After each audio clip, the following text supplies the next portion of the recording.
नमस्कार प्रणाम। हम रंजय देहाती राइटर आप लोग के स्वागत बा आप लोग के अपना यूट्यूब चैनल रंजय देहाती राइटर में।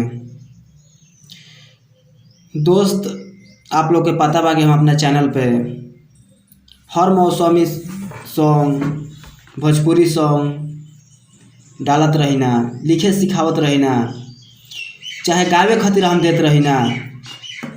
वही तरह फेन एगो हम बहुत ही हिट बोलबा मैटर देतानी जो उनके सुनले बानी खेसारी के बहुत ही जबरदस्त सॉन्ग आइल बा, दूगो बियर मांगा के पी ले हम। वही ट्रैक पर वही सॉन्ग पर सॉन्ग बा भैया, और हाँ बहुत ही लाजवाब सॉन्ग बटुए। एकरा के सुनी जा और बहुत दिल से सुनम जा। अच्छा लगी तो अपने भाई मित्र में शेयर भी कर देव जा, और भाई के हौसला बढ़ावे खातिर हमारे चैनल के सब्सक्राइब कर देव जा। सब्सक्राइब करल ना भूलब जा भैया, लाइक करके हौसला के बढ़ाई जा, और कमेंट में बताइम जे कि सॉन्ग कैसा लागल है। हाँ एक और बात सुनाओ से पहले हम कहे जा रहा बानी कि अगर आपके न्यू सॉन्ग चाहिए तो एक बार जरूर कांटेक्ट करम। हमारा नंबर बटुए ऊपर में 77 63 082 518। म्यूजिक बनावे खातिर, वीडियो बनावे खातिर, गाना गावे खातिर, गाना लेवे खातिर, कोनो भी तरह के काम करे खातिर, लेडीज मतलब कॉमेडी में काम करे खातिर, चाहे वीडियो बनावे खातिर, लड़किन के कोनो भी तरह के काम खातिर एक बार अवश्य मौका दे हम अपने छोट भाई रंजय देहाती के। तो चलिए हम ज़्यादा टाइम ना ले हम रुआ का हम मुखड़ा देखावत तनी। ये मुखड़ा बटुए तो खेसारी लाल पहले के रहन कि तोरा गोइला के माना में सुनो सनम दूगो बियर मंगा के पी ले हम। ये सॉन्ग बा भैया। तो पहले एक में सेल्फी गईले बाड़ी तो देखी लड़की के मैटर का बा, लड़की के मैटर का बा हम सुनावत तनी, एकदम ध्यान से सुनी जा। आ कैसे बटुए चली फीमेल मुखड़ा।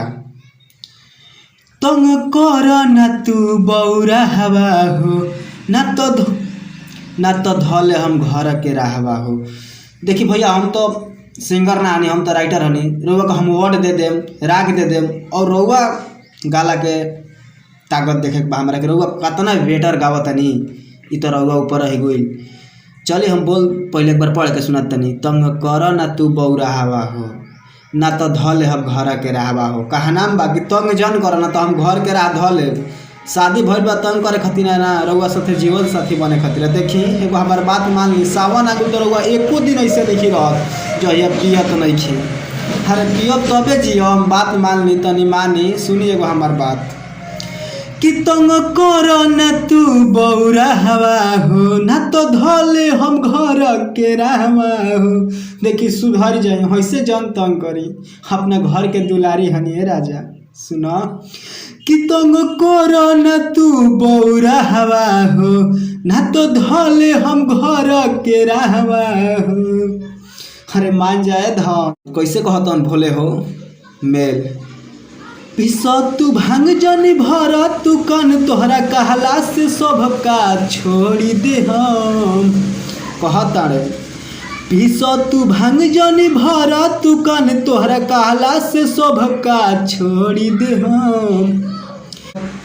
तो हमारा बूटी के आदत तो कबो ना छुटी, साला कहला से चिलम ना तोड़ी दे हम। तू कतनो तंग करबू बाकी छोड़ब ना, ये हमार बूटी है। तो हमारा बूटी के आदत तो कबो ना छुटी, सन कहला से चिलम ना तोड़ी दे हम। मान जा। तो भैया बोली जाए सॉन्ग कैसा लागल है।